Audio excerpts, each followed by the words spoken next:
A person dropped into the rectangular room at the end of Hadbury Hall's west corridor would need little time to recognize the room as one intended for a very young boy, one certainly no older than infant school age. The walls alone, with their baby blue paper intermittently obscured by childish pictures drawn in messy crayons and held in place by small green tacks, would confirm it, as would the deep plush shag of the slightly darker blue carpet, which was there to feel comfortable under the bare feet that little ones often ran around their bedroom in, and was like nothing a grown-up, or even an older child, would have in their room. Further confirmation was given by the grand old oak toy chest which sat against one of the baby blue walls like a mountain against the sky. The lid of the chest was secured by a large brown buckle, the kind of fastening little children have difficulty with on account of their small hands, and if the person also had the ability to see through the light and dark-toned panels of the chest itself, they'd have seen a vast collection of boys' toys, wooden trains, balls, guns, and of course, an army of tin soldiers. To the right of the chest, and dwarfed by it, sat a small wooden table and chair set with blue seats and 3 books neatly stacked on the table, as well as one soldier, dressed in a resplendent red uniform, who'd somehow escaped the confines of the toy chest. On the opposite wall was the door that led into the bedroom's private bathroom, and that was accompanied by a wooden bookcase, overflowing with colorful, childish books. To pick up a book at random would return a title like Alfred and Tommy Go to the Zoo or My Big Book of Animals, and many of the books bore the unmistakable marks of excitable crayon scribbles left by previous readers or pages well tattered and torn from being loved and read often. Most of the books were blue, white, or green, with almost none of any of the pastel colors that might indicate a girl's bookcase, no pinks, purples, yellows, or lavenders, offering even further proof, if needed, of being in a boy's bedroom. In fact, the only thing that might give us visitor pause, and a rather large pause at that, was the room's bed, which ran parallel away from the large window of the back wall, a window that looked out onto Hadbury House's well-manicured gardens.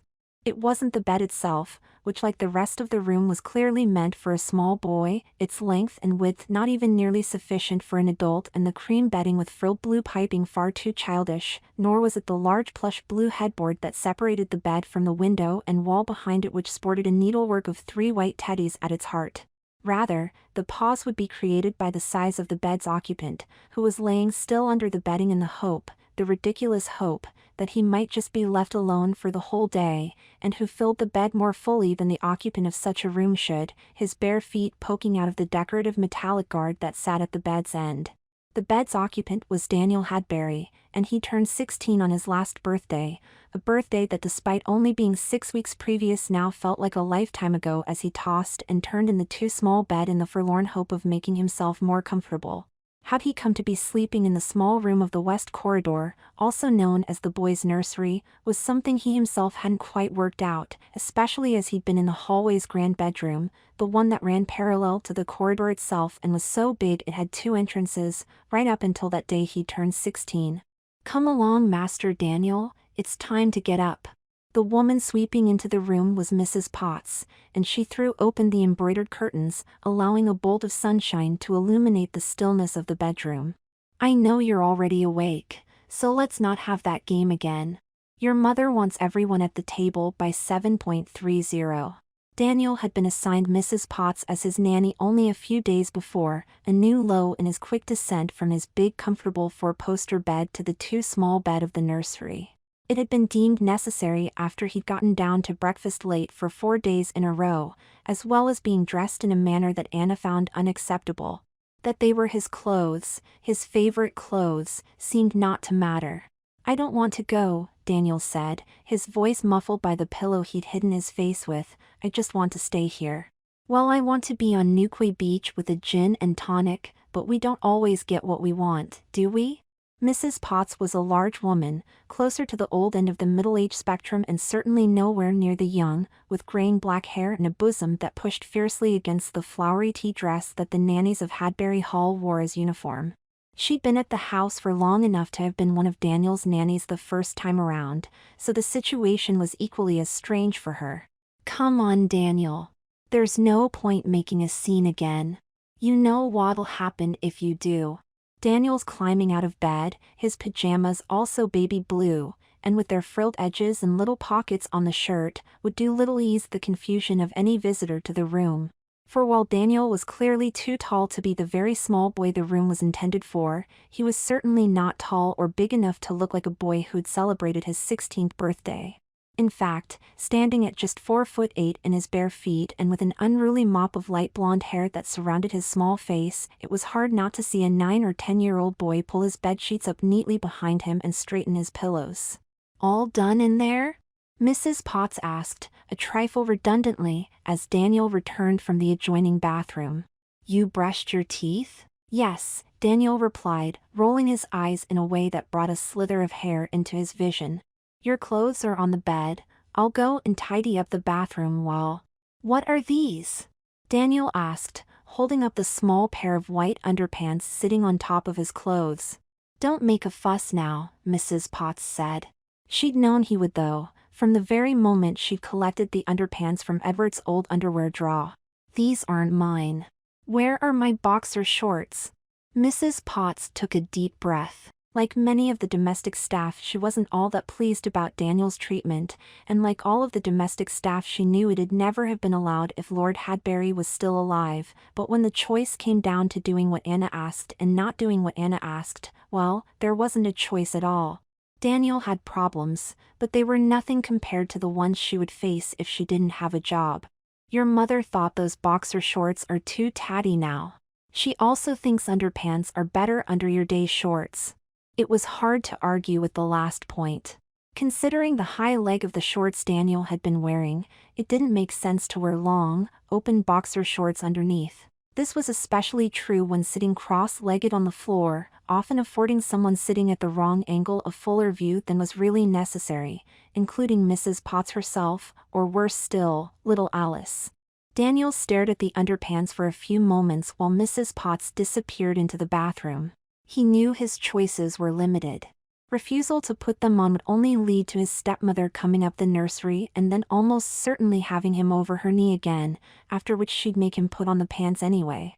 They didn't feel too bad once slipped in place, a tad tight perhaps, and although he knew they were the type of pants smaller boys wore, they didn't look overtly childish, just plain white with a thin waistband. His outer clothes were actually worse, but he'd been dressed in that fashion for quite a few days now, and so the teasing had started to abate. Today it was a pair of lime green shorts and a plain white t-shirt, teamed with a pair of knee-high white socks with matching lime green edging and his usual pair of white buckle-up shoes in a size 2, his feet just as small as the rest of him, if not smaller. It was, in anyone's parlance, the outfit of a little boy, and when Daniel looked at himself in the mirror he was disgusted to see how well it suited him. "Do you think Anna might give me back my chessboard today?" Daniel asked, as Mrs. Potts brushed his hair, trying to tame at least some of his curls. "Well, she certainly won't if you call her Anna. She's your mother." "Stepmother," Daniel spat. "Ouch! Be careful with that brush. Anyway, even Anna is too nice. I should call her the demon, or maybe even Lucifer. She looked a bit like Lucifer yesterday in that horrible red dress she was wearing." "Owl, you did it again. I wish she'd let you have this haircut. It's getting harder and harder to manage." "I'm banned from haircuts," Daniel said, just like I seem to be banned from his chessboard. "So, what do you think? If I ask her nicely, do you think she'll give it back?" "I think she'll tell you exactly what she told you yesterday. It's at the back of your old cupboard, and too much trouble to fish it out now with all of Harry's stuff on top of it." "What a load of rubbish! I could get it, if she just allowed me in there." Daniel thought it bad enough to be removed from one's own bedroom, but even worse to be banned from going in there. The chessboard had played a part in his troubles for sure, although the stupid part was that he hadn't even wanted to play Harry, knowing as he did that he'd beat the boy convincingly. It was Harry himself, as arrogant and full of taunting as ever, who had pestered, "Come on, Daniel. You're just scared that I'll beat you at the one thing in the world you actually think you're good at, apart from building those stupid planes. I just know I'll beat a baby like you at chess." They'd played in the center of the room on Daniel's old study desk, with all of the other children, including the girls, crowding around the table and cheering for Harry. It lasted all of 10 moves, and even then Daniel had gone easy.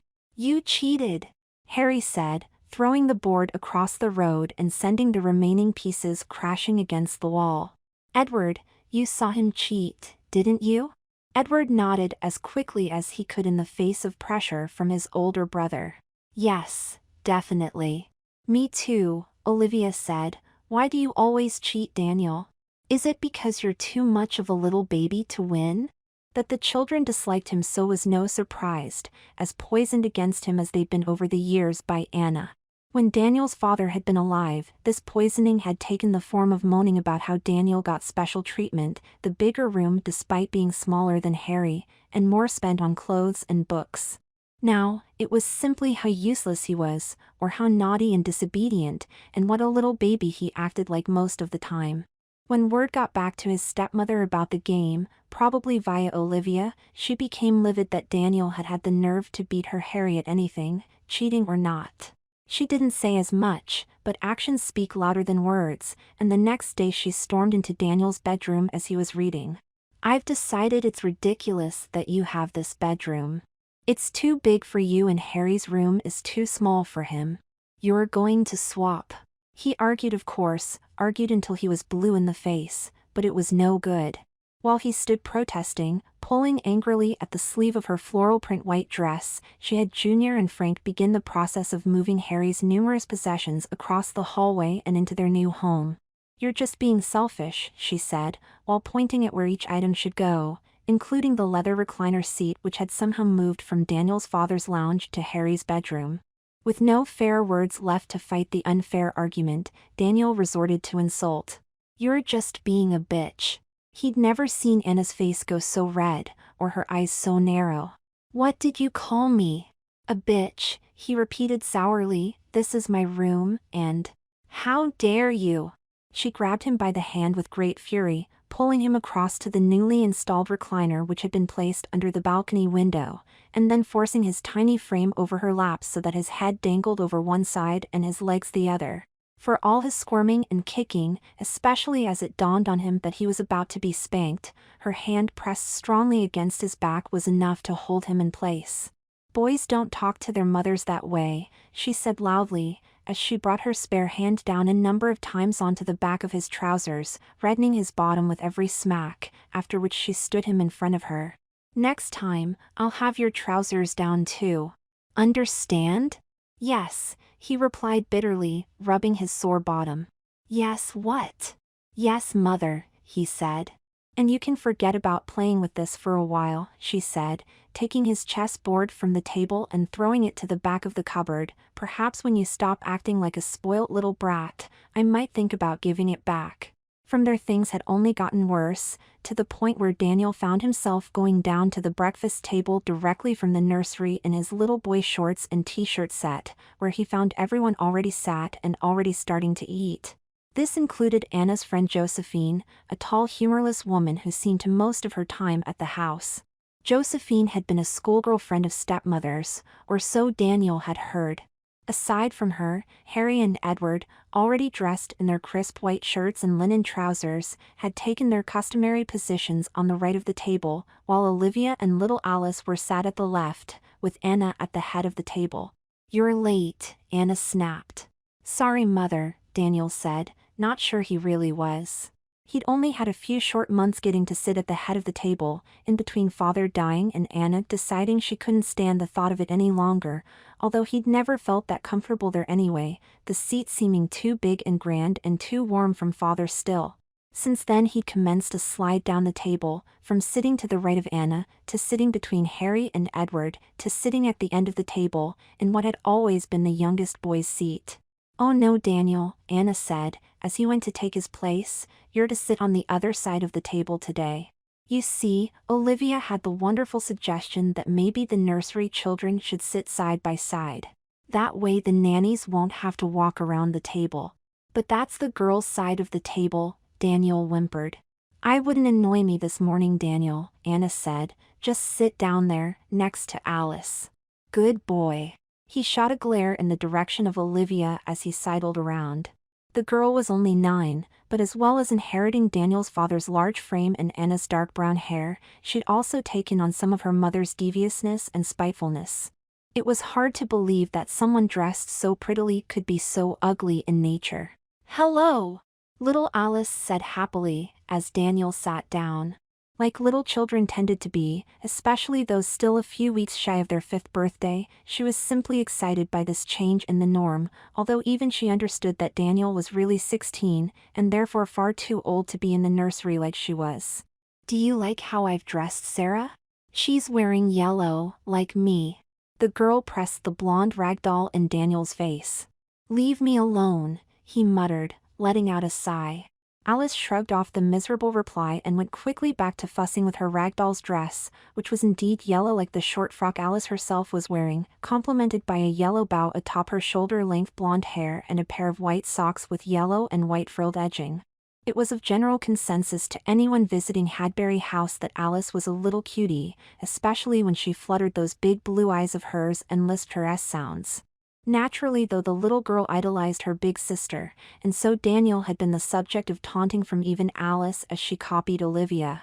"Daniel, eat your toast now," Anna said, from her faraway position at the head of the table. "No," he replied, his appetite diminished completely by this latest humiliation. He only had 2 saving graces on the horizon. The first and furthest away, by also the biggest, was that he'd become Lord of Hadbury House on his 18th birthday, a fact that even Anna could do little about, ensconced as it was by the law of father's will. He'd kick Anna out of the house straight away, naturally, closely followed by her bratty children and all of the maids, servants and garden boys who'd laughed at him. Then he'd set about finding himself a wife, one who could pass his small frame and feeble strength, and see instead the parts of him that really mattered. His second saving grace was that the children were due to be shipped off to boarding school shortly, even little Alice, and he was sure that Anna would bore of him without the children around to humiliate him in front of. Meanwhile, he was finished with boarding school forever, its horrible teachers, bullying students and drafty hallways a thing of the past, and although he hated being in the nursery room, it was 100% better than any St. Christopher's dorm room. "Alice, concentrate on your breakfast please," Anna said. "Your dolly can wait until after." "No," Alice said, replicating how Daniel had said it only moments earlier. "Oh, really?" Anna looked over at Mrs. Potts and Miss Greaves, Alice's young nanny. "Yes, I thought this might become a problem. We can't have Daniel being a bad influence on Alice now, can we? Mrs. Potts, please make sure your charge knows to answer any question I ask by saying yes, Mummy, like a nursery child should." The other children laughed at this. "How funny," Olivia said. "I don't even call you Mummy anymore." "Yeah, but Daniel's a baby," Harry added, before Edward parroted much the same sentiment. "Baby Daniel," Olivia giggled. "He should have a bottle. And a dummy. And wear nappies," Harry said, making all the children laugh again, even Alice. All right, that's enough teasing," Anna said, smiling herself, tapping her well-manicured red fingernails against the table. As summer started to wind down and the temperature drop, Daniel found himself counting down the days to the children leaving with even more fervor. It would be quiet and peaceful and far less stressful. It would also mean he wouldn't have to sit with Alice, which is all he seemed to do anymore. The girls' nursery sat in the east corridor, and because the hallways were mirrors of each other, it shared the same location and size as the boys' nursery. The difference was in the decor and toys. Instead of baby blue wallpaper and a royal blue carpet, there was pink wallpaper and a plush purple carpet, and instead of the toy soldiers and trains there were dolls and miniature horses in the toy chest, as well as a large doll house and a rocking horse just outside the chest. And although the bed was the same size and the bedding mainly white, the girls' bed was a 4-poster, with soft pink drapes surrounding it from all sides. Until being sent there by Anna, Daniel had never seen inside it, and it had felt somehow illicit. The order had found its way to Mrs. Potts after Daniel had repeatedly forgotten to call Anna Mummy, with the feeling being that maybe Daniel spending more time with Alice would be a good influence on him. "Well, Alice is far better behaved," Anna said, "and you do keep saying how bored you are, Daniel, without your chessboard and your little planes to build. I'm just certain that Alice will keep you occupied." At first Mrs. Potts had been told to bring a number of Daniel's toys over to the east corridor, and while Alice excitedly played with her dollhouse or colored in with her pastel-colored crayons, Daniel sat in the corner of the room staring at the collection of boys' toys in front of him with arms crossed, completely refusing to play with the childish items. He was 16 after all, as he liked to remind the nannies, and he really should be allowed his chessboard and books back. Naturally, word of this soon got back to Anna, who thought the solution quite simple. "Well, don't you see, Mrs. Potts, Miss Greaves? Daniel here just doesn't like boys' toys, obviously. Get someone to take them back to the west corridor." She kneeled down in front of the still pouting Daniel. "You want to play with Alice's pretty toys, don't you?" "Of course not." But Anna had already brought Alice over to Daniel's side of the room, the little girl holding a plastic horse with a large mane in her hand and her lilac frock covered in purple fluff from the carpet. "Alice darling, Daniel really wants to play with all your girl toys. I want you to involve him in all your games from now on, and if he says no, you tell a grown-up, understood?" "Yes, Mummy," she squeaked excitedly. "Oh, he can play horses with me. I've just started." Daniel didn't say anything, instead simply deciding that such a thing would never happen, and that no punish doled out could change his mind. Instead, he told Alice to stop being stupid whenever she tried to involve him in one of her silly little girl games, often making her cry. He didn't even care when Anna, with Josephine standing by her side, gave Daniel a smack in the center of the girls' nursery with his gray shorts pulled down to his ankles and his white underpants on clear view to all watching. Nor did he care the second time when she pulled down his blue shorts to leave his blue underpants in the air and his bottom red, or the third time when his yellow pants were shown. "You just like trouble, don't you?" Mrs. Potts said, as she put him to bed one night. "You're stubborn, just like your father was." "Oh yes, I just love trouble," Daniel replied. "I love being stuck in the boys' nursery while my younger half-brothers are sleeping in the big bedrooms. I love being stuck in the girls' nursery all day with a 4-year girl blithering on all day about her dollies. I love having to wear little boy shorts and t-shirts, and having a nanny again." "How did you get to be so insightful, Mrs. Potts? It must have been the 3 weeks of school you went to. And I'd really prefer it if you didn't mention my father. You might have picked up his dirty clothes, but you didn't know him." Mrs. Potts was used to this kind of rudeness and arrogance from her charges. While looking after Edward, he'd called her a fat old tramp, but she's surprised to hear it come from Daniel's mouth, who had more reason than most to be humble. Normally she'd have administered a smack, but it didn't feel right to do that to Daniel. Besides, he had done enough to his poor little bottom. "I'm sorry," he said, as she pulled his bedding up to his neck. "I'm just so annoyed at everything. It's not fair. It's really not. It's not fair that I'm so small, and it's not fair that I've been stuck with that demon. Just you wait though. She'll see." "I'm sure she will," Mrs. Potts said. "Wait, before you go.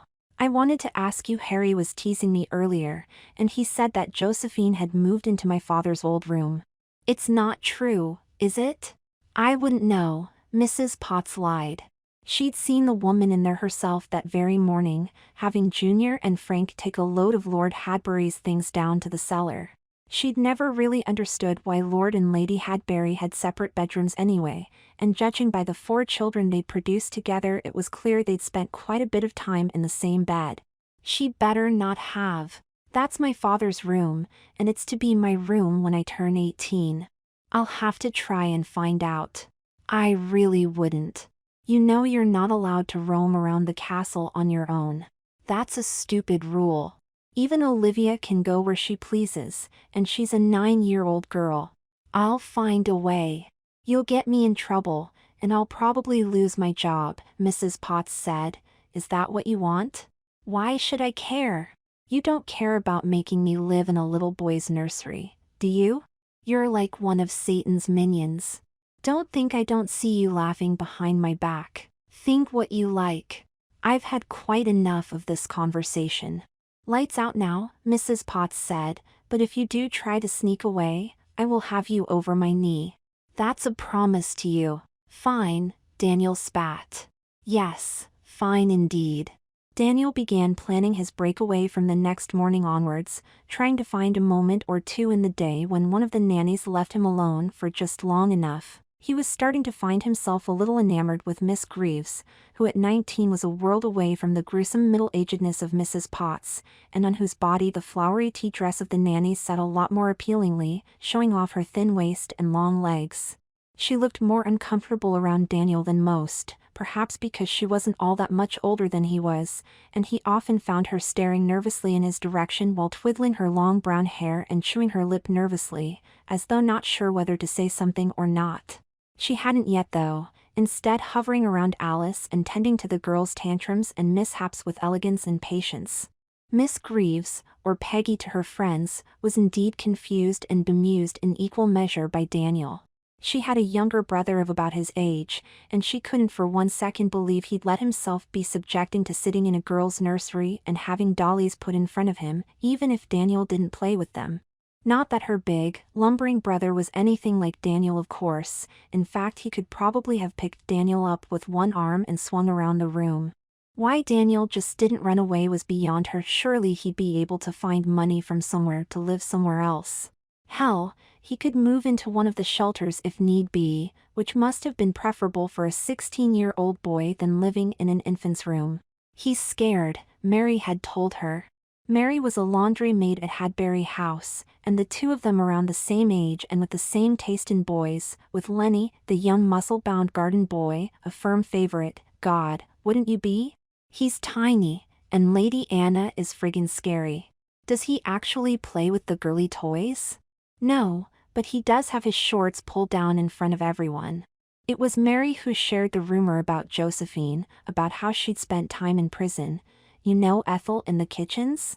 Well, her brother works at the big women's prison up on Tutler's Hill, and apparently that Josephine was in there for 3 years. That's just a rumor, Peggy had laughed. Ethel's a terrible liar. She told me she was related to Charlie Chaplin, for God's sake. And think about it. How did that conversation with her brother go? Oh, we've had this woman arrive at the house called Josephine. She's really tall and has red hair, oh, and her brother says, oh, I know her. What rubbish. You're just cranky because Lenny snobbed Lydia. Well, I am cranky about that, yes. But I'm still right. And yet Peggy could feel there was something wrong about Josephine, in the way that she moved and in the way she looked around, almost like a cat burglar casing a museum. And she was rude too, calling Peggy you there and clicking her fingers at the maids and servants. All in all, Hadbury House was just plain strange, and if it weren't for the fact it paid better than any other job a girl could get in the town, she'd have left some time ago. Alice, don't break that, there's a good girl, Peggy said, taking the already half-broken toy fork out of Alice's small hands and putting it in the pocket of her dress. We're going to have to do something about this soon, Mrs. Potts said, ambling over and then nodding her head in Daniel's direction. As always, he was sitting in the corner of the room with his arms folded, staring straight ahead. What do you mean? Peggy whispered. It's not what Lady Anna wants. She'll fire us both, mark my words. Especially with that Josephine in her ear. But that's not fair. My job is to look after Alice, and I do that. She can't fire me because Daniel won't bloody play with a doll. Life's not fair, my girl. I've been thinking about asking if I can just go back to being a maid. The pay's less, but I don't this sodding hassle at my time of life. It's giving me a headache. Well, Peggy started, we could make him play. He seems pretty against it. We'll have to go the last resort then. Bribery. When I was looking after my little brothers, I always used to bribe them with clementinas or say I'd knit them a new soldier if they did what I asked. Doesn't Daniel want anything? His chessboard, Mrs. Potts replied, oh, and those planes he builds. And probably his books. I don't think we could get any of them though, Lady Anna is quite. It doesn't have to be that chessboard, does it? Peggy said, for crying out loud, you can pick up an old chess set for a few pennies in a second-hand shop. And we can get some books for him from the library. But if Lady Anna finds out, we'll definitely be sacked. And if we don't try it, we'll probably be sacked anyway. You said so yourself. As the days continued to pass, the children ever close to going back to boarding school and Daniel becoming more and more obsessed with finding an opportunity to see whether Josephine had taken his father's bedroom, Peggy became more and more convinced that striking a deal with Daniel was best for all concerned, and continued to tell Mrs. Potts so. I found a very cheap chessboard, Peggy told the older woman as she dressed Alice for bed, the little girl looking adorable in a short pink nightie with a large bow on the back. I think we should talk to him tonight. Where is he now, actually? In bed, Mrs. Potts replied. Lady Anna made me put him to bed at 6:30 for being naughty. It was still light outside. Don't worry, the door of the nursery gets locked, he can't get out. Then maybe we should talk to him in the morning, Peggy said, early, before anyone else is about. The women found a disheveled and slightly confused Daniel sitting up in his bed very early the next day, the calls of the birds outside the only thing punctuating the pre-dawn air. I've slept for 9 hours and it's still 4 a.m., he croaked, his blonde hair falling messily around his face and the collar of his pajamas half up and down. What's she doing here? He asked, looking at Peggy. We've come to talk to you, Mrs. Potts said, but let us talk before you say anything. It was Mrs. Potts who pitched the idea, and Daniel did stay silent as she spoke, only rubbing the sleep out of his eyes and yawning. No way, he said eventually, I'm not going to play like some little girl. Did you silly women really think the promise of a chessboard would make me? Well, Mrs. Potts stammered, we thought. Then you're both more stupid than you look. Please, don't worry your silly little heads in future. I know what I'm doing and... Oh yes, you really know what you're doing, Peggy said, her interruption startling both Mrs. Potts and Daniel.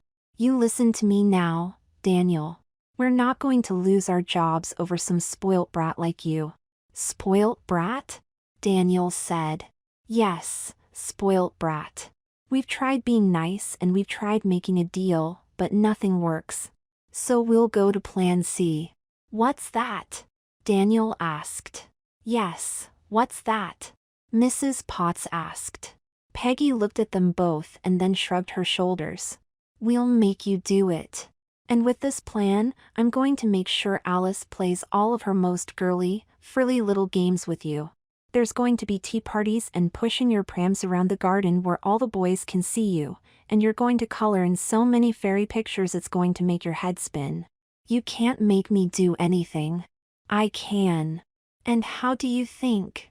Because if you don't do exactly what I ask, I'll tell Lady Anna and Josephine that you'll be more likely to play with Alice if you were a little nursery girl rather than a nursery boy, and that maybe if we put you in some pretty little frocks and make your hair all nice you won't be so embarrassed about playing with dollies. Daniel stared at the young nanny for quite a few seconds, his face reddening at the mere thought of what had just been suggested. You wouldn't dare do such a thing. Why not?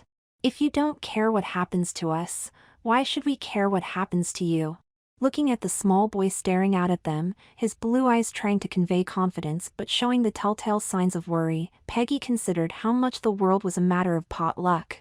Daniel could have been born with the body of Lenny, the gardener boy, and then it was likely none of this would have been happening, at least because he'd never have allowed himself to be taken over the knee by a bunch of women. Like everyone she knew, she prayed to God. But it seemed that God did have an awfully strange sense of humor. Okay, we can make a deal, Daniel said, his voice sounding smaller now, and dripping with the uncertainty of a little boy, but I want more than the chessboard. I want you to take me to the grand corridor so I can see if Josephine has taken my father's room. Peggy already knew this to be true, but didn't let on. We can do that. But we'll want something extra from you. You have to call your stepmother Mummy like you've been told to do, and Josephine Aunt Josie like Alice does. But Anna didn't even ask for that. Who's Anna? Try it again, Daniel. You need the practice, Peggy said, sitting herself down next to Daniel on the bed. She was feeling more confident now. Daniel felt stupidly aroused as the young nanny sat herself close enough that he could smell her faint perfume. He could see through a gap in the buttons of her dress too, all the way into a flash of lace on her white bra. Fine. Mummy didn't ask me to call Josephine that, so why should I? Because we'll get extra credit, Peggy replied. Do we have a deal? Daniel gave himself a moment to think once more. Father had taught him to do that. It was a pity, he thought, that father didn't teach him how to deal with these demented women. Eventually, it was thinking about his two saving graces, that he'd be 18 soon enough and the children were about to bugger off to school, that made his mind up. But when do you take me to Josephine's? Peggy said. Daniel shook his head. Yes. When do you take me to Aunt Josie's room? When you've made us happy enough, Peggy replied, not disliking her newfound feeling of power and wondering, as Daniel pulled his sad little body out of bed, if this was how it felt to be the lady of the house. The move from Harry's room to the nursery had been via Edward's bedroom, and had been quick. Of all the children, Edward had always been Daniel's favorite, and when they were alone together, free of Anna's poison, they got on quite well together, with the two of them often joining forces to glue together one of Daniel's new model planes.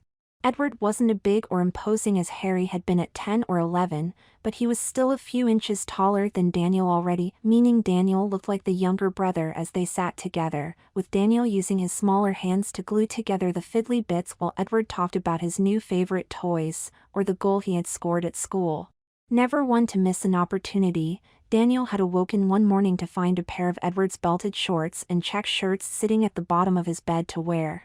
Thinking it a mistake, he had taken them to the grand hall, where he'd found Anna having her hair brushed by Josephine, the women talking quickly amongst themselves. I've been given the wrong clothes by the maids, Daniel said. He'd pulled a dressing gown over his white silk pajamas before heading across the hall, but he still felt underdressed as he stood in front of the women. No, it's not a mistake, little Daniel, Anna laughed. Josie and I thought it'd be cute if you boys were dressed alike. You've been playing together, after all. Josephine leant down and whispered something into Anna's ear. Oh yes, we're going to be going to the beach after church today, so wear your swim shorts under your trousers and we'll get changed there. Daniel hated the beach even more than he hated going to church. You don't normally want me to come to the beach. You say I just mope around. Yes, well, I'm going to making some changes around here. You've been getting too much special treatment. Daniel did indeed mope for the rest of the morning, sitting through church with his feet pressed against the pew in front and stewing over being dressed much the same as Edward, a fact not unnoticed by the other children, especially Harry, who started to call them my little brothers. Even little Alice, dressed in her white church frock with a pink fold-down collar and white tights, asked why Daniel and Edward were dressed the same.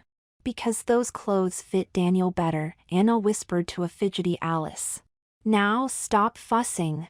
But what really annoyed Daniel happened after the service, when Harry proudly announced that he was driving home with Frank, as he was too old for the beach now. Daniel was momentarily speechless, which turned to anger when he looked over at Anna and Josephine smirking under their large hats, clearly both pleased with themselves. The car they'd take to the beach would be driven by Junior, who guided Olivia into the back seat by taking hold of one of the girl's white glove-covered hands as she made the steep step up.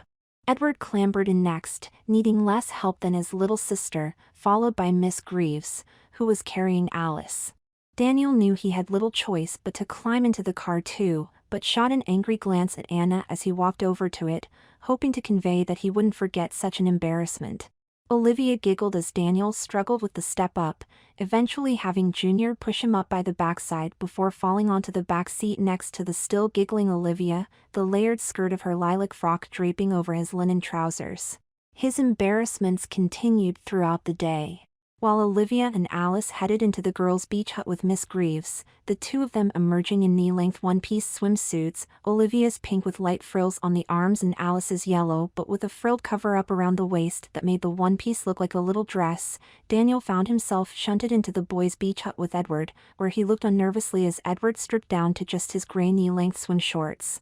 "Hurry up, Daniel," Edward said. "We could go swimming." What Edward didn't know, and what Daniel wasn't about to tell him, was that Daniel couldn't swim. Worse than that, he was scared of water full stop, a fact he was sure Anna knew. And while he had good reason to be as scared of the water as he was, he knew how shameful it would look. "I don't want to get changed," Daniel said. I'll stay as I am. I'm not feeling too well, actually. He followed Edward out of the beach hut, but it was only a few steps before his little brother ran off toward the Browniegold beach, which was full and bustling on the warm summer's afternoon. Why haven't you changed? Anna asked, as Daniel reached the area of the beach where the women had set up a windbreaker and their loungers, 2 glasses of gin nestled on the beach table beside them and Alice sitting at the end of Anna's lounger with a full-dressed Miss Greaves, building a sand castle. Like Edward, Olivia had headed straight for the sea. I don't want to, Daniel said, sitting down on the rope mat to the right of Josephine's chair. I didn't even want to come here. And why did I have to, when Harry got to go home? You don't know how to swim, do you? Josephine said suddenly, not lifting her head as she sunned herself, large sunglasses hiding her dark eyes. Of course I do. Josie here could teach you, Anna said. She was the girls' under-16 Norfolk champion at breaststroke, you know. I know how to swim. Nonsense, Anna said. If you knew how to swim you'd have run into the sea with all the other children. Why don't you go and play football with those boys over there instead? She pointed at the gathering of noisy little boys a few hundred feet away, who had organized a disorganized game of football. No, thanks. Well, I don't know, Daniel. You don't want to go for a swim and you don't want to play football. She sat up and reached into her bag, producing a thin, bright book. Here, you can read this then. Olivia bought it to read in case she got bored. This is a girl's book, he said, looking at the picture of the young blonde girl on the front in a pair of blue dungarees. Of course it's a girl's book, silly. It's Olivia's book, and she's a girl. Still stewing, but with little else to do, Daniel began to read under duress. The book was called Thimble Summer, and was the story of a 9-year-old girl called Garnet, who lived on a farm in the USA, and who finds a thimble on a riverbed that she thinks turns the family's bad fortune around. Soon he'd read a good chunk of the book, losing himself in the world of words as he found he always could, as he lay on his front, knees digging into the sand. He was at the point where Garnet got stuck in a Ferris wheel, something which seemed quite terrifying to Daniel himself with his dislike for high places, when Anna decreed it was time to go. Hey, who said you could read my book? Olivia said, looming large over him very suddenly with water dripping down onto his shirt from her long hair. That's mine. Give it back. But I've nearly finished it. Daniel moaned, as Olivia grabbed the book clean from his hands. Tough, it's mine, Olivia said. That's so ridiculous, just give. I thought it was a girl's book. Anna said. Well, it is, but... Ha ha, Daniels likes girls' books. Olivia said, repeating it 2 or 3 times before Anna told her to hush. Daniel didn't push the request any harder, as keen as he was to find out the book's ending. He did however notice the embarrassed look in Edward's eyes, after the boy had caught Olivia's taunting. Edward would never have been caught dead reading a girl's book, that was for sure. This seemed to manifest itself the following day when Daniel said hello, to which the boy ignored him completely, as he headed out to play football with Harry. It really came to a head a few days later though. Daniel had asked Edward if he wanted to build some planes together, at which point the younger boy had launched into a tirade the like of which Daniel had never seen from the normally placed Edward. Building planes is for little children, he shouted. And I don't want to play with you anyway. You're a little baby, and you read girls' books. For some reason, perhaps because it was delivered in Edward's otherwise placid voice, Daniel found himself more annoyed than ever. Stop being stupid, he stormed. It was just there to read. You're the one being a baby, not me. I'm not a baby. I'm taller and more grown up than you, even Harry says so. And he says I should have the bigger bedroom, and you should have my room because you're the little boy of the family, not me. I'm 16 and you're 10, Daniel said. You should remember that. You're still the littlest boy of the family. No, you're the little boy. Then Edward did something quite shocking. With his normally docile eyes now a pit of anger, he flew across the room and hauled Daniel out of the chair, using all his strength to pin a shell-shocked Daniel to the ground. Admit it, he said, pulling Daniel's arm behind his back. Admit that you're the little baby boy of the family. I won't! Daniel shouted as he desperately tried to free himself from Edward's grasp, kicking and thrashing as wildly as he could. Edward pulled Daniel's arm more tightly. Say it! He was out of breath himself, and clearly struggling to contain his older brother. Daniel, summoning every ounce of strength in his little body, kicked out heavily against Edward's shins, causing him to flail backwards in pain, before Daniel landed a punch squarely in Edward's midriff. This winded the boy for a brief second, before he came back again with a punch and a kick of his own, until the two of them were rolling around the floor, sending furniture scattering as they went. The noise brought Harry into the room, just as Daniel landed a perfectly timed kick on Edward's shins, sending the boy falling to the ground in tears. With a speed and strength that eluded either of them, he pulled Daniel away from the crying Edward and then pinned Daniel to the ground himself, so that his large frame was looming over him. What the hell were you doing? He was teasing me, Edward sobbed. He was calling me a little boy, and he kicked me. He started it, Daniel yelled, squirming under Harry's grasp. You took a cheap shot, Harry said. I saw it myself, kicking Eddie like that. You need to learn a lesson. Eddie, give him a shot in the ribs. No! Daniel shouted, before crying out as Eddie landed a firm punch right into his side, leaving him in tears. Say you're the little boy, Edward shouted. You better, Daniel, or I'll let him punch you again. Fine, fine, Daniel shouted. I'm the little boy, okay? And Edward is your big brother, right? Yes, Daniel said, angrily and still in tears. And you like reading girls' books, don't you? Edward said, more bullish now. The same stupid girly books Olivia reads. Yes, fine, Daniel said. He'd come to learn to recognize when he was beaten. I like reading girls' books. Just get off me. Naturally, Anna heard about the fight in no time at all, and even more unsurprisingly drew all the wrong conclusions from it, shouting at Daniel for picking on Edward and saying how shameful it was that he'd bully such a sweet and caring 10-year-old boy, and that it showed just how immature he really was.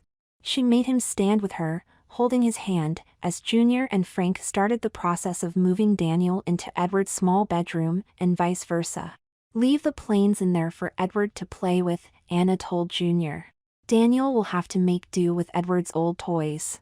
She kneeled down to Daniel's eye level as she prepared to leave him in his new bedroom, which was half the size of his old room at best. Make no mistake, Daniel, Harry was right. In my eyes now, you are the little boy of the family. You've been acting like it for months, so it's really much fairer this way. And if Edward's older than you now and he's 10, that must be your 9, like Olivia in fact. Actually no. Olivia is far more mature than you as well. Let's say you're 8. 8? Daniel whimpered. Yes. From now, you can expect to be treated like any normal 8-year-old boy. You'll go to bed at the same time as Olivia and you'll wear Edward's old clothes. Olivia and Edward will be pleased when I tell them they have a new little brother. I don't know what I ever did to you to deserve this, Daniel said, as he looked around his new room, a room clearly decorated for a pre-teenage boy. Olivia's teasing upon finding out the news was was bad enough, but worse still was how she started to act as though she really was Daniel's big sister, grabbing him by the hand as they crossed the road towards church and telling him off when she thought he was being naughty. This was the same Olivia that Daniel remembered being brought home in Anna's arms and wrapped in a tiny pink knitted shawl, the same Olivia who used to run around the corridors in her fairy costumes waving her sparkly wand, the same Olivia who'd still been in the nursery when Daniel started upper school. But now, somehow, that little girl was now his older sibling, and she reveled in it. Daniel fought back in the only way he could to remind Olivia that she was only a girl, and that despite his own regressions and embarrassments he was still a boy, and that it made him more important than her. Yes, but I'm the heir of the estate, he told her one afternoon, as Olivia chirped on for the 100th time about how she was now older than Daniel. And when I become lord in 2 years, you'll still just be a silly, stupid, insignificant little girl who no one cares about. And then you'll become a silly, stupid, insignificant wife who no one cares about. No, Olivia said. I'm going to be a vet.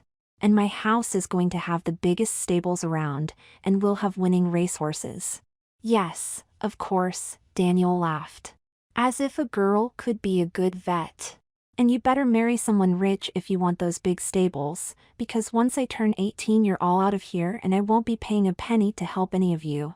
The final West Corridor descent was a prosaic one, taking place without any significant misbehavior from Daniel or run-in with any of the other children.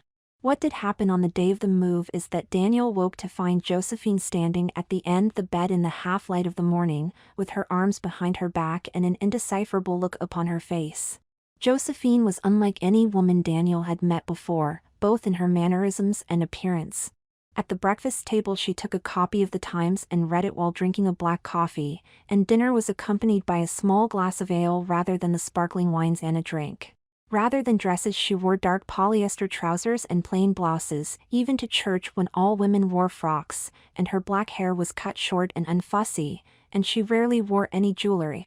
And while Daniel couldn't be sure how tall she was, he guessed her to be at least 6 foot, if only because when she stood next to the fireplace in the main hall the top of her head just about reached the bottom of the family portrait hanging above the fire, just like Father's head had always done. Yet despite these masculine traits, and despite her economy of words and sharp, pointed nose and uncolored nails, she was still quite obviously a woman, and didn't seem to hide the fact. Her bosom was more than apparent under her blouses, and she did things a man would never do, like buy Olivia a set of sparkling necklaces and bracelets for her birthday, or go dress shopping with Anna, or read the lowbrow romance novels that women went mad for, the type with a muscle-bound soldier or farm boy on the front, with his arm around a sultry, fluttering damsel. Not that Daniel was thinking about any of this as he woke to find her staring at him. "Josephine," he croaked, his blood running cold. A crooked half-smile appeared at the corner of her small, round mouth. "You're just as cute as a little button," she said, her voice low and cool. "God really got it wrong with you, didn't he? What are doing in here?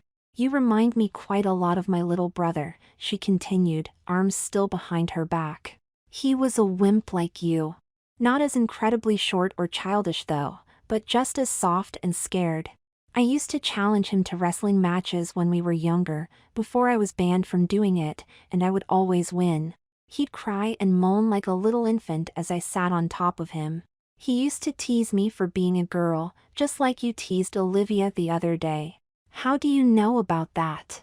Daniel said, desperately trying to wake himself up more fully. "I'd replied by calling him Little William.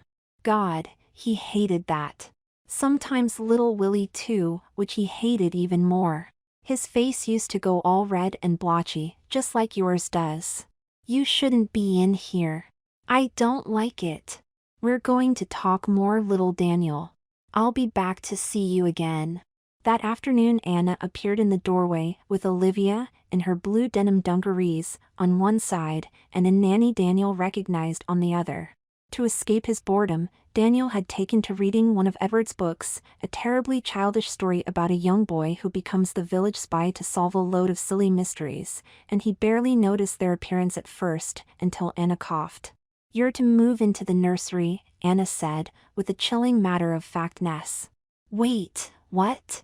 "We're not going to discuss it, save to say that your behavior has not been of the standard I'd expect from an 8-year-old boy, and that I don't trust you to be alone in the house anymore. From now on, Mrs. Potts here will be your nanny." "This is ridiculous. I absolutely won't go to the nursery. Only infants sleep in the nursery. Alice sleeps in the nursery, for crying out loud."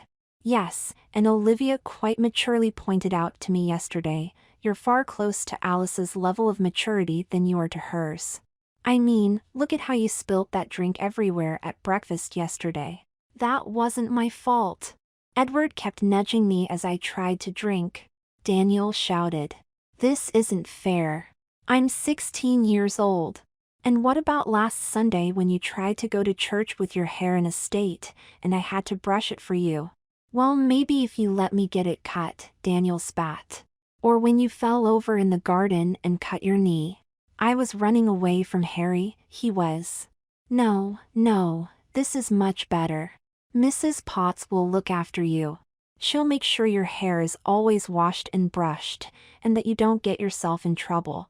Daniel found himself crying as he was led to the end room of the hallway, with Anna holding one hand and a beaming Olivia holding the other. He'd slept in the nursery room before, of course, but that had been over 10 years ago, back when everyone had assumed his shortness was a phase, and that he'd grow to be as tall as his father.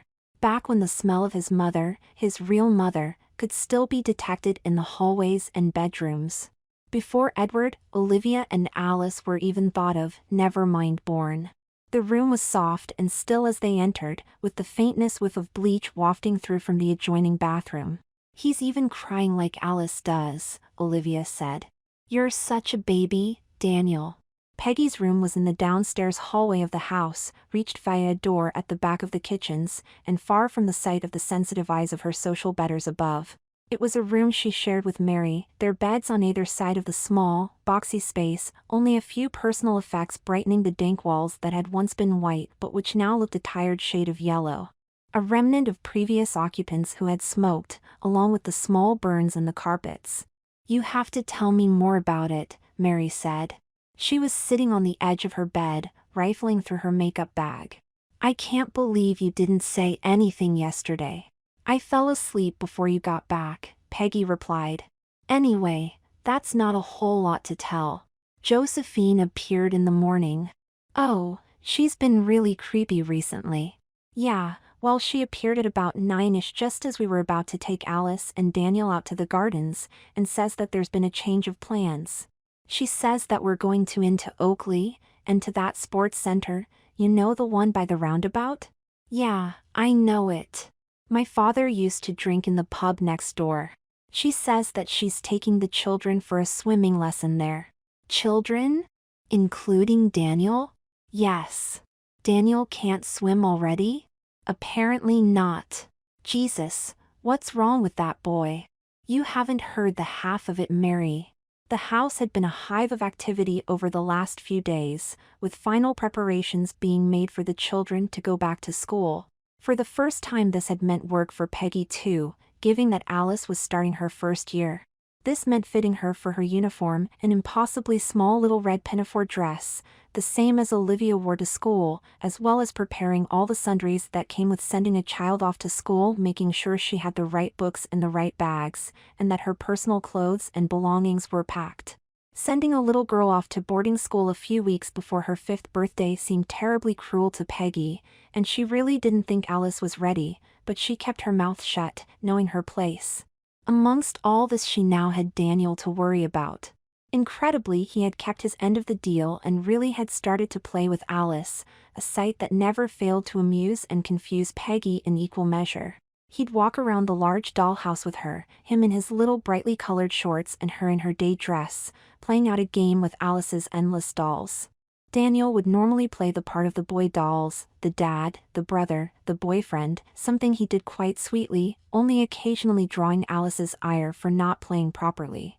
And it didn't stop there. He took control of 2 of the stuffed toys when Alice wanted to arrange a tea party, and sat quietly next to the little girl while Alice read them a fairy tale. Often Daniel would try to steer the games to something less mortifying, like hide and seek or snap. Sometimes this worked, not that it made Daniel look any more grown up to be playing yurt while running around the nursery, dodging the rocking horse, and sometimes Alice would screw her tiny nose up. "Those are boys' games. I want to play girls' games." The others teased Daniel something terribly, of course, especially Harry and Edward, while Olivia often joined in the girl games and then made sure Daniel had the most girly role, like pretending to be the princess in their little role plays or the little girl doll at the tea party. Most of the time she chastised Daniel for doing something wrong by calling him a silly boy, but sometimes, in the midst of a game when Daniel was playing the role of a female character, she'd call him a silly girl, just like she did Alice. It hadn't been easy to get Daniel playing, even after the deal had been made. For the first couple of mornings he joined in with Alice, but in a half-hearted way, sighing often and making Alice cry by pretending a doll or stuffed toy had died in a terrible accident. She'd remedied this by reminding Daniel that the deal was a luxury as far as she was concerned, and that she was quite happy to suggest to Anna that he'd play much better in a pretty little frock, like the ones Alice wore. This threat was backed by tutorials for Daniel before bed on how to play properly, when Mrs. Potts and her would make him host his very own tea party with stuffed animals smuggled over from the girls' nursery, correcting him every time he didn't play like Alice might have done. Anna and Josephine were delighted with these developments, as they were with Daniel calling them Mummy and Aunt Josie respectively, which always brought giggles from the other children. Even Peggy thought he sounded so terribly sweet and cute when he did so, certainly more cute and sweet than Peggy remembered any of her younger brothers being. "So what happened next?" Mary asked, becoming impatient. Well, Daniel didn't want to go, naturally. He stomped around and shouted about it not being fair for about 10 minutes while I changed Alice into her swimsuit. He really does pout like a little boy sometimes. "Incredible," Mary said, looking in the vanity mirror as she applied her lipstick. "Yes, well, listen to this then." Josephine has been standing very still the whole time, but suddenly she turns and leaves. "Well, Agnes and me don't know what's happening. We've got Alice running around excitedly, wanting to go swimming, and Daniel shouting bloody murder about how he won't go. Then Josephine comes back, and not saying a word, just picks Daniel up and starts to undress him. All the way. And then, she starts rolling something up his legs. Daniel's screaming and shouting, but she doesn't care. It's only when she lifts him upright that all of us can see why he's so upset. He's wearing a girl's swimsuit. Wait, what? Probably one of Olivia's. I think I've seen her in it. It's pink, with all these pretty little frills on the arms and bows on the legs. Wow. I bet he was having a fit. Of course. But the funny thing was, it suited and fitted him so perfectly. You couldn't even see his little thing, because the suit is padded there I suppose, and his hair is so long now that he just looked like a little girl with curly blonde hair in a pink swimsuit. You went with them? To the pool? I did. Junior drove, and Josephine kept Daniel on her lap the whole way, wrapped in a towel. He was kicking and yelling at her, but he just looked like a small child arguing with his mother. So anyway, we didn't realize that Josephine had rented the pool out, so there was no one else around, which must have Daniel a bit happier, although he probably wasn't too happy about being brought into the women's changing rooms with us. I tell you, Mary, when she put those pink armbands on him, just like the ones Alice was wearing, I could have died. What did Alice think about all this? About Daniel wearing Olivia's swimsuit? Oh, I'd nearly forgotten about that. Yes, she kept asking why Daniel was dressed like a girl until Josephine told her that this swimming pool was for women and girls only, so Daniel was going to have to pretend to be a girl for the day. She made Alice promise not to tell anyone he was a boy. She even gave him a name. No. Yes. Danny. She called him it from the moment we stepped out of the changing rooms. Danny and Alice, can you believe it? But Danny wouldn't get in the water no matter what. I felt a bit sorry for him actually, especially when Josephine just lifted him in and then held him by the waist in the water. He cried non-stop the whole time. She managed to get Alice to lay flat in the water and kick her legs out, but Daniel just wouldn't. She gave up in the end, said we'd have to try again. He only stopped crying once Josephine finally let him out of the water. I feel sorry for the poor thing, Mary said. I don't understand why Anna needs to be so cruel to him. Okay, I know he's not her child, but I don't think that's a good enough reason. She could just ignore him. She doesn't have to humiliate him. I don't know either, Peggy replied. That did seem particularly nasty yesterday, especially making him wear that little girl swimsuit. I mean, he's almost a grown man. And he really did look terrified of the water, the poor thing. What happened when you got back? He was just very quiet. The other children found out about it, of course, so they gave him a hard time. They're all calling him Danny now and calling him a baby for being frightened of water. I'm glad for his sake that they're all going back to school tomorrow. I'm not looking forward to today though, Mary said. There's going to be so much laundry to deal with and... They were interrupted by a very red-faced and worried-looking Mrs. Potts, who burst into the room without knocking. You have to come, she panted. Quickly. It's Daniel. He's gone. Peggy and Mary exchanged a quick glance before both springing to their feet. What do you mean? Gone? Peggy said. I went to get him up and the bed was empty, she cried. I've been looking all over. The east corridor, the west corridor, the gardens, even the stables. All right, calm down, Peggy said, worried the old woman might bring on a heart attack. He can't have gone far. Mrs. Potts put a hand over her eyes.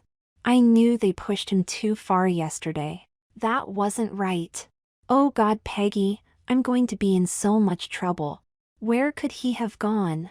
He can't have left the grounds, the gatekeepers would never have let him. He could have gone over the back fence, I suppose. Oh no! Mrs. Potts wailed. He's not tall enough, Mary said. He might just be hiding in one of the rooms. You looked in around Josephine's room, didn't you? Peggy asked. He has been talking more and more about that. I got as close as I could, but what excuse would I have had if anyone had seen me? All right. He's got to be here somewhere. I'll search the east corridor again and you take the west, Peggy said. I've only got half an hour before I have to get Alice up though. Oh, thank you, Mrs. Potts said. I'll search the gardens, Mary said. I don't need to be in the laundry for a while yet. The women searched frantically for the next half an hour, Peggy going into every room she could while trying to avoid Anna or any of Anna's maids, who would have surely asked what she was doing there. She couldn't shrug the nagging feeling that maybe Daniel really had run away, and found herself worrying for his well-being more than the security of Mrs. Potts, or her own job. Eventually they all met again in the maids' quarters, all out of breath and all having drawn a blank. There's not much else to do, Mrs. Potts said. I'm going to have to go to Anna's room and tell her the truth. She'll be able to get Junior and Frank to drive into town, or some of the garden boys to search the grounds more thoroughly. He hasn't left the grounds, Peggy opined once more. He's in his pajamas, and I don't think he's brave enough to go running around the village on his own. He's here somewhere. Peggy was right, Daniel was in the house. And there was a good reason why Mrs. Potts knocked on Anna's door a few moments later, the old woman as nervous and terrified as she'd ever been, went unanswered. It was because Anna wasn't in her room, and hadn't been for an hour. In fact, she was in Josephine's room. With Daniel. Daniel had been less surprised to wake up and find Josephine at the foot of his bed again, but he was surprised to find Anna with her, the two women standing perfectly still in the dark, their outlines only just visible and almost ghost-like. Both were already dressed, and they were whispering to each other. What are you doing now? Daniel said, sleepily. It felt like he'd only gone to sleep moments before. It had been hard to drift off after such an embarrassing day, and he still felt groggy as Josephine pulled back his bedsheet and pulled him clean into the air, cradling him in front of her body with one arm under his legs and one his chest. To muffle the yells they knew he'd make, Anna tied a piece of cloth around his mouth and tied it tightly around the back, in a way that was impossible for Daniel to reach. Don't worry, you're not in trouble, Josephine said. And I'm not going to hurt you. She carried him all the way to her room, or what had been Daniel's father's room, and placed him on an old leather chair, tying his arms and legs to the chair legs with 2 lengths of rope. What are you doing? Daniel yelled, as Josephine removed the cloth from around his mouth. Let me up this minute. Just be quiet, or I'll put the gag back in, Josephine said. We want to talk to you, that's all. Well, give you a choice, actually. Pulling up a chair so that she was sitting directly in front of him, Anna, already dressed for the day in a green dress and with her hair in a high bun, began. Daniel. I just don't know what to do with you. None of us do. What do you mean? He said. What are you talking about? She let out a dramatic sigh. Josephine and I have been talking about it a lot over the last few weeks. What, with the children going back to school tomorrow, it's just going to be the 3 of us here. And as much fun as I've had with you recently, it's clear there's no point keeping you in that nursery once the children have left. And like you say, you're 16 now, so you really aren't a child at all. Yeah, Daniel said slowly, his mind whirring desperately as he tried to guess where the conversation was going. So, both Josephine and I think the answer is quite obvious. You need a trade. Something to occupy your time and make you useful. Luckily for you, Josephine knows Mr. Abacare, an accountant in the village. He's agreed to take you on as an apprentice, starting tomorrow. What's this really all about? Daniel asked, still no sure about what was happening. It's about exactly that. You're going to work with Mr. Abacare in his office. He's going to teach you to be an accountant. Then, when you're trained, you'll start your own business perhaps. Or maybe come back here and help with the estate's books. No, I'm still confused. How can I become an apprentice? I'm going to take over the estate when I'm 18. And I don't want to be some dog's body of an apprentice. I know Mr. Abacare's office in the village. It's tiny. And I've seen him around too. He looks like an old miser. No, that doesn't sound like a good idea at all. You looked so cute in that swimsuit yesterday, Josephine said suddenly, from her position standing by the fireplace. You really should have seen him, Anna, floundering around in the water in his pink frilly swimming costume. He looked about as far from being the lord of a house as anyone could ever be. Little Alice looked a more likely bet. And who asked you? Daniel spat. What are you even doing here? Who are you? And what the hell are you doing in my father's bedroom? He could feel himself getting angrier. You've got no right to be in here. I can see how you moved all his stuff around. You should move it back, right now. Oh, really? Josephine smirked. Yes, really, Daniel replied. And you can both hear this right now. You're not pushing me off to some miserable old accountant's office in the village. Calm down, Anna said. I hadn't even finished yet. She picked up a pile of papers from the table next to her. Not only are you going to take that apprenticeship, Daniel, you're also going to sign these. Mr. Trehorn-Leinker has drawn them up. They're a statement of abdication, confirming that you wish to relinquish your right to take over Hadbury House on your 18th birthday. You've gone mad, Daniel said, both angry and amused. I would never sign that. Never in a million years. What made you even think I would? Anna continued. They passed the inheritance on to Harry. He'll take on the title of Lord on his 18th birthday, as well as control of the estate's finances. She shook her head. You surely didn't think I was going to let you take control of this house, did you? I mean, quite aside from the fact that you're a selfish, rude little boy, a boy so unlikable that even his own father wasn't that fond of him, you must know that you're not capable of running an estate this large? I mean, how could someone of your limited intellectual and physical stature ever possibly manage all that needs to be managed? It was difficult for your father, and he was a brilliant man. Imagine how impossible it would be for a sickly little crybaby like you. You don't even deserve to talk about father, Daniel said, tearing up. And he did like me. He loved me. He was never embarrassed by me. What did he, or I, ever do that made you hate us all so much? Oh, boo-hoo, she laughed. Now, there's 4 copies to sign. 1 for my records, 1 for Mr. Trehorn-Leinker, 1 for the estate records, and 1 for the registry. Here's the thing we haven't said, sign them now and you don't have to go back to the nursery today. In fact, Frank will drive you to Mr. Abacare's office straight away. He has all of your belongings in the boot of the car, including your chess set and all your planes.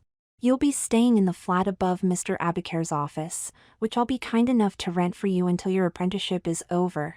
She leaned in close still. Surely that's better than going back to play dollies with Alice and Olivia? I will never sign that, Daniel said. And I really can't believe you thought I would. Is that what yesterday, at the swimming pool, was all about? Did you really think that humiliating me like that would be some kind of tipping point? You really don't know me too well at all. I've been humiliated and made fun of all my life. You can both go to hell. Anna turned to look at Josephine and they both smiled. Very well, Anna said. So let's talk about the alternative. If you won't sign it, that means you'll be staying here with Josephine and I. In that case, things are going to be very different. And if you think you're going to go back to your nice big room and your chess set and your planes and books, you're sadly mistaken. Josephine has come up with something far better.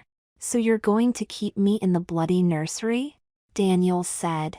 What a surprise. I knew you'd probab. In the nursery, yes, Anna said. We both think that refusing the apprenticeship merely confirms what we've always suspected, that you're far better suited to being in the nursery than anywhere else.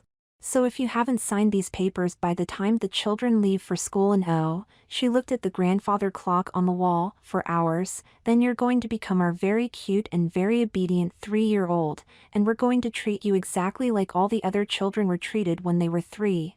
Oh, and I almost forgot. Seeing as you've failed so miserably at being a man, or even a boy, you're going to become our 3-year-old girl. What? Daniel said, his head spinning. That's right. Alice is off to school, so you'll take her place in the East Nursery.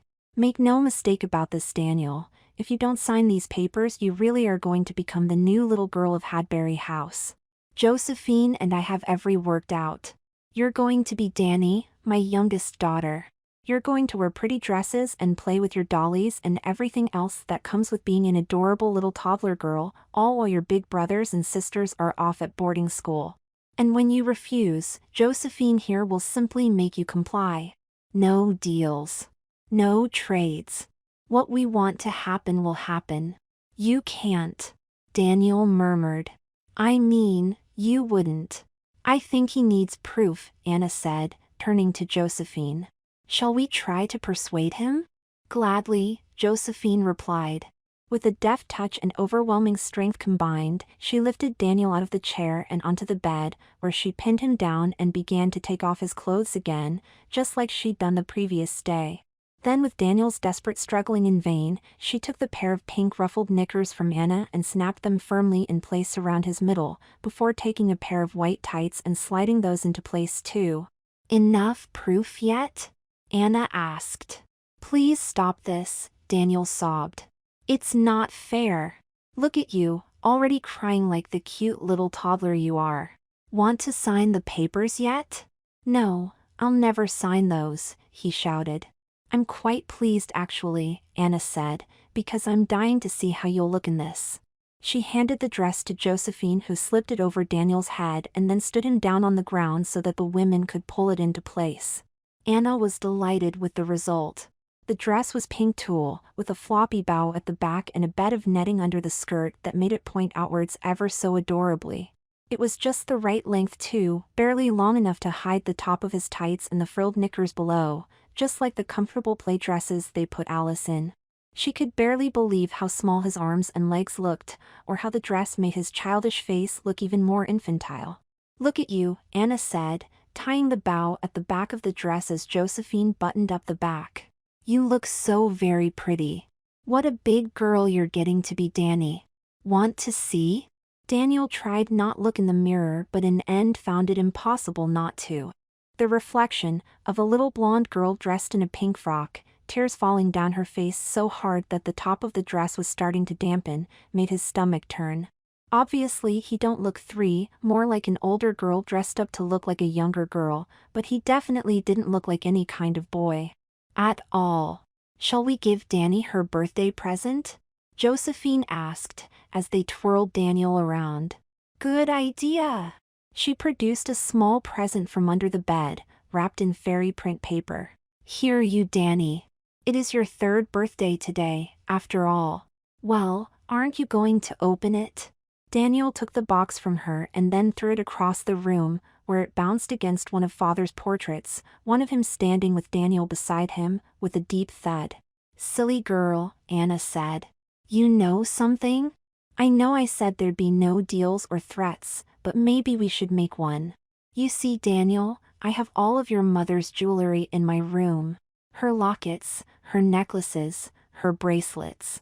I also have the letter she wrote to you. Did you even know that existed? What? No. Where is it? Daniel felt his stomach twist violently. You better give me it. No. It says you can't open it until you're 18. Your father kept it hidden from you. Seems your mother always had the sense that she wouldn't see you grow up, and so the letter was her way of talking to you on your 18th birthday. You're lying. What a thing to lie about. And yet somehow he knew she wasn't. From what he knew of his mother, it sounded like exactly the kind of thing she might do. She believed in fate and spirits and the afterlife and all that nonsense, and he'd heard from some of the maids that she didn't believe she was going to live very long. The letter's safe, don't worry. And if you sign the papers, it's yours. You can open it today if you want. But if you don't sign the papers before you're 18, and if you don't behave in a manner becoming of the 3-year-old you're choosing to be instead, I will burn it. And not only will I burn it, she patted down the front of the dress, I'll read it first and then I'll burn it. So, let's try it again, she said, as Josephine handed him the box. Are you going to open your present, Danny? He simply didn't know how to react. If the letter was real, there was nothing in the world he wanted more than to read it. But he couldn't sign those papers, he just couldn't. To do so would make the letter completely worthless, because he couldn't face reading it being the boy who'd given away Hadbury House. The only solution he could come up with was one of time. One that let him consider another option, an option that would beat them all. Good girl, Anna said, as he began to unwrap the present. See, it's your very own rag doll, just like the one Alice owns. Now, you're to keep this with you at all times, understood? You're going to love it just like Alice loves hers, or Olivia loved hers. And I've already picked out a name for it. How does Florence sound? That's my mother's name, Daniel hissed. What a coincidence. Maybe it'll help you remember to keep it with you. Florence is a bit of a tricky name for a toddler to say though, so you can call it Flo. Now, one final time. Are you absolutely sure you won't sign these papers? Never, Daniel said, the rag doll pressed against his chest. Very well, Anna said. The children will be gone soon, so we'll bring you down to the nursery. In the meantime, Josephine and I'll do some more work on you to make you look exactly like the toddler girl you really are.